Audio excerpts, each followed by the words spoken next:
दोस्तों स्वागत है आपका मेरे YouTube चैनल इंग्लिश बाबू पर। और आज मैं फिर हाजिर हूँ आपके साथ एक नई स्टोरी लेकर।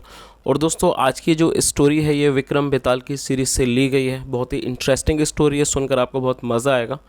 उसके अलावा इस स्टोरी के अंदर आपको कई सारे नए इंग्लिश के वर्ड मीनिंग सीखने को मिलेंगे, उनकी करेक्ट प्रोनाउंसिएशन के बारे में पता चलेगा और जो इसका ग्रामर का पार्ट है हम उसे बिल्कुल डिटेल में कवर करेंगे।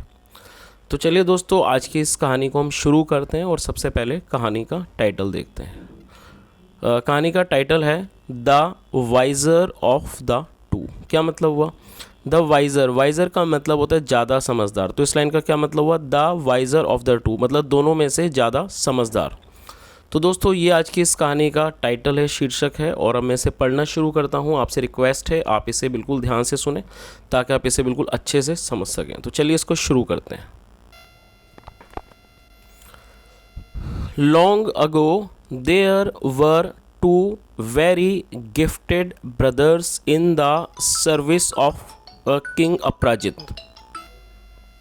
लॉन्ग अगो मतलब कि बहुत पहले, there were two very gifted brothers मतलब कि दो गिफ्टेड ब्रदर्स थे। गिफ्टेड का मतलब होता है ऐसा व्यक्ति जिसे बहुत ज़्यादा नेचुरल तरीके से, या कह सकते हैं नेचुरली, जो बहुत ज़्यादा जिनको कुछ शक्तियाँ मिली उन्हें बोलते हैं गिफ्टेड। तो इस लाइन का क्या मतलब हुआ? लॉन्ग अगो बहुत पहले, there were two very gifted brothers मतलब बहुत ज़्यादा गिफ्टेड ब्रदर्स थे, मतलब कह सकते हैं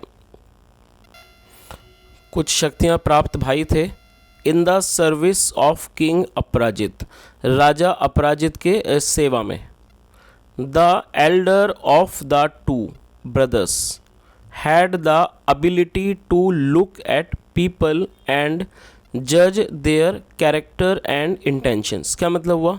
the elder of the two मतलब उन दोनों में से जो बड़ा भाई था, the elder of the two brothers मतलब उन दोनों में से जो बड़ा भाई था। हैड द एबिलिटी उसके पास ये योग्यता थी, टू लुक देख लेने की, एट पीपल लोगों को, एंड जज और जज कर पाने की मतलब उनको उस चीज़ का फैसला कर पाने की, देयर कैरेक्टर उनके चरित्र को, एंड इंटेंशंस और उनके इरादों को। तो इस पूरी लाइन का क्या मतलब हुआ? जो बड़ा भाई था उन दोनों में से जो उसके पास इस तरह की योग्यता थी कि वो लोगों को जज कर लेता था, मतलब उनके बारे में पता लगा लेता था, देयर कैरेक्टर उनके चरित्र के बारे में, एंड इंटेंशंस और उनके इरादों के बारे में। द यंगर ब्रदर जो छोटा भाई था, हैड द एबिलिटी उसके पास ये योग्यता थी, टू टच छू लेने की, एंड स्मेल और सूंघने की, थिंग्स चीज़ों को, एंड प्रेडिक्ट, प्रेडिक्ट का मतलब होता है किसी चीज़ की भविष्यवाणी करना और उनकी भविष्यवाणी करने की, देयर नेचर मतलब उनके नेचर की, स्वभाव की, एंड प्रॉपर्टीज़ और उनके गुणों की।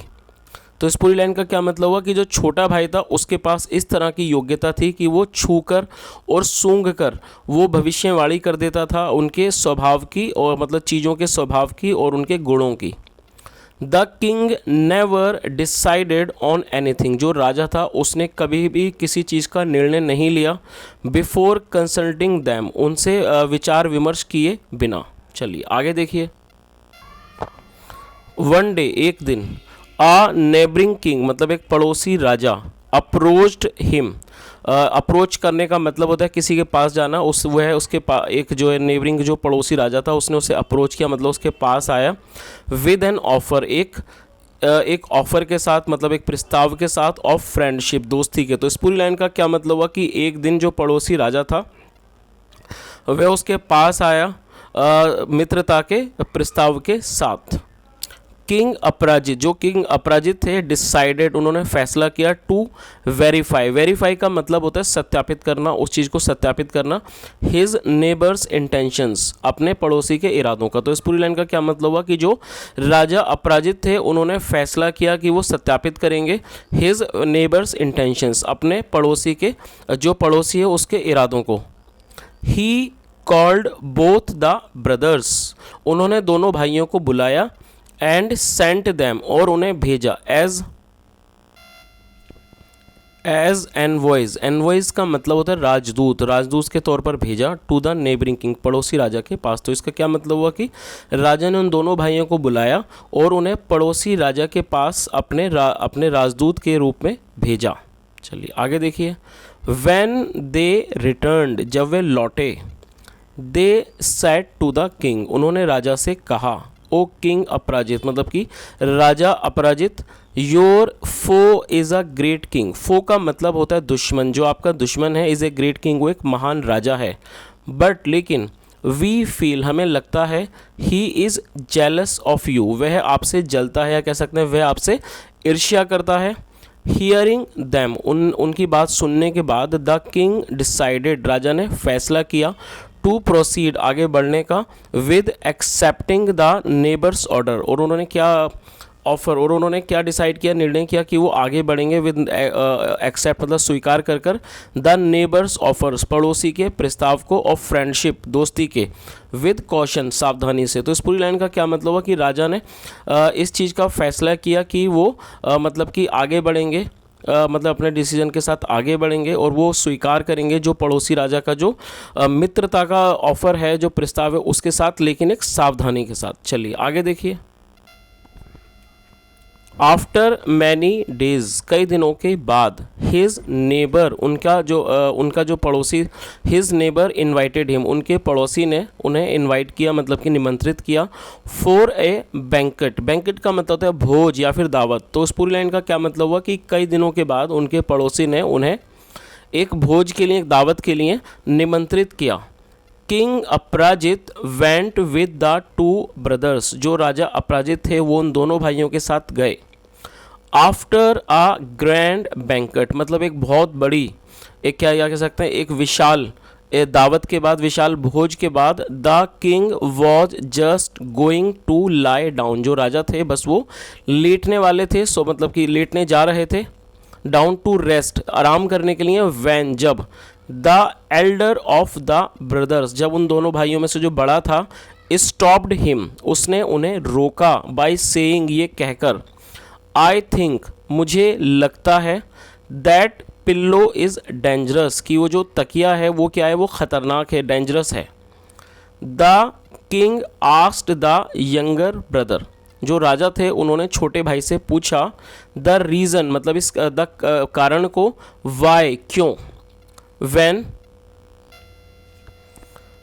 The younger brother opened up the pillow, क्या मतलब हुआ, जब, वैन मतलब जब, the younger brother opened up the pillow, जब छोटे भाई ने तकिए को खोला, ही सॉ, दोस्तों ये सी की सेकंड फॉर्म है, सॉ, सी मतलब देखना, सॉ मतलब देखा, ही सॉ, उसने देखा, इट स्टफ्ड, वो भरा हुआ था, स्टफ का मतलब होता है किसी चीज़ को ठूसा हुआ होना, भरा हुआ होना, इट स्टफ्ड, कि वो भरा हुआ था, with a kind of animal hair, मतलब किस चीज़ से भरा हुआ था, with a kind of animal hair, मतलब एक जानवर के बालों, कोई मतलब पशु के बालों से वो मतलब पशु के बालों से वो भरा हुआ था।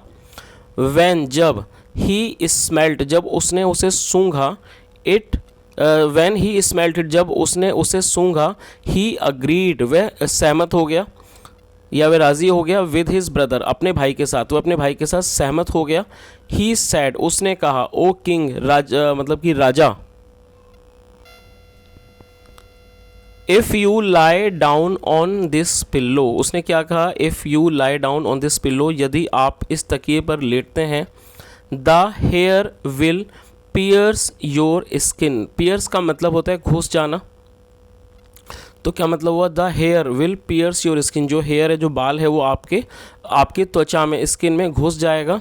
एंड और अ डेडली, मतलब डेडली का मतलब होता है घातक, जानलेवा, और एक जो जानलेवा पॉइजन है, अ डेडली पॉइजन, जो जहर है, इन इट, इसके अंदर, it will kill you instantly, वो आपको तुरंत, मतलब इंस्टेंट में तुरंत, वो आपको तुरंत आपको मार देगा। 10 इस प्रकार the Kings life was saved, और दोस्तों यहाँ एपेस्ट्रॉफी एस का यूज़ किया गया है, एपेस्ट्रॉफी एस का मतलब है काके की, तो इस लाइन का क्या मतलब हुआ, 10 इस प्रकार the Kings life was saved, जो राजा था उसके जीवन को बचा लिया गया। चलिए आगे देखिए। Betal asked the king, Betal ने राजा से पूछा, which of the brothers was wiser, दोस्तों ये जो वाइजर है, ये वाइज की सेकंड सुपरलेटिव डिग्री है, वाइज का मतलब समझदार होता है, और वाइजर मतलब उससे ज़्यादा समझदार। तो इस लाइन का क्या मतलब हुआ, Betal asked the king, Betal ने राजा से पूछा, which of the brothers was wiser, मतलब कि जो कौन सा भाई था वो ज़्यादा समझदार था। किंग विक्रम आंसर्ड, जो राजा विक्रम थे उन्होंने जवाब दिया, the elder of the two was wiser, मतलब the elder of the two, दोनों में से जो बड़ा था वो अधिक समझदार था। ही सेंस्ड, उसने पता लगा, सेंस करने का मतलब होता है पता लगा लेना, ही सेंस्ड, उसने पता लगा लिया, या कह सकते हैं उसने भांप लिया, दैट की द पिल्लो वॉज डेंजरस, की जो पिल्लो है, तकिया है, वो क्या है, खतरनाक था। ओनली आफ्टर द, और उसके बाद, सिर्फ उसी के बाद, द यंगर ब्रदर, जो यंगर ब्रदर छोटा भाई था, हैड टच्ड, उसने उसको छुआ, एंड स्मेल्ट इट, और उसको सूंघा, did he warn the king, और उसके बाद उसने उस राजा को मतलब कि वॉर्न किया, मतलब राजा को चेतावनी दी।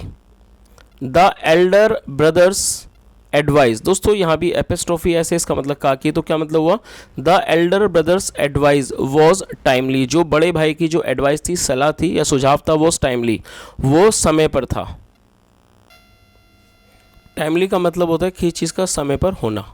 बेताल सेड, बेताल ने कहा, you were right again O king, मतलब you were right again O king, मतलब राजा आप दोबारा ठीक हो, दोबारा ठीक थे।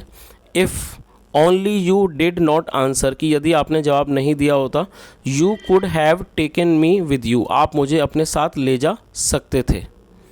Betal slipped away to the banyan tree, जो बेताल था फिर वो दोबारा से स्लिप अवे मतलब भाग जाना, बेताल दोबारा भाग गया टू द बनियान ट्री, उस बरगद के पेड़ के पास। King Vikram once again made his way back to continue with his difficult task, और जो राजा विक्रम थे उन्होंने फिर से एक बार मतलब अपना रास्ता चुना, वो अपने रास्ते पर गए, टू कंटिन्यू जारी रखने के लिए, विद हिज डिफ़िकल्ट टास्क अपने कठिन काम को पूरा करने के लिए। तो दोस्तों ये आज की एक छोटी सी स्टोरी थी, और मैं उम्मीद करता हूँ कहानी आपको अच्छी लगी होगी। यदि आपको आज की कहानी अच्छी लगी हो और मेरा पढ़ाने का प्रयास भी पसंद आया हो, तो आपसे रिक्वेस्ट है वीडियो को ज़रूर लाइक करें, शेयर करें और चैनल को भी सब्सक्राइब करें। और दोस्तों कुछ लोगों को शायद समय पर नोटिफिकेशंस मिलती नहीं है, तो आप अपने नोटिफिकेशंस को ऑन करें, ताकि आपको जब भी मैं कोई वीडियो अपलोड करूं तो आपको नोटिफिकेशंस मिलती रहें। तो यहाँ तक सुनने के लिए thank you so much. Have a nice day and bye.